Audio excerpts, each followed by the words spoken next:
Sa inyo isko Paulo Joey Love si Vice.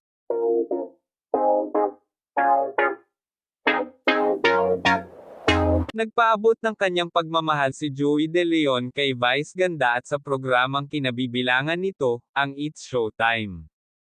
Nang magpapresko ng TVJ, Tito, Vic and Joey, matapos ilabas ng IPO ang desisyon na ang TVJ ang rightful owner ng pangalang Itbulaga, nasabi ng Pinoy Henyo Master na lahat ng noontime show ngayon ay mayroon na talagang, aniya, hindi nyo napapansin, ano. May nangyayari sa kasaysayan. Ngayon lang nangyari na magkalaban ang parehong show sa telebisyon. Dalawang Itbulaga, ang naglalaban. Yung It's Showtime, hindi nyo napupuna. May it, yun, it's.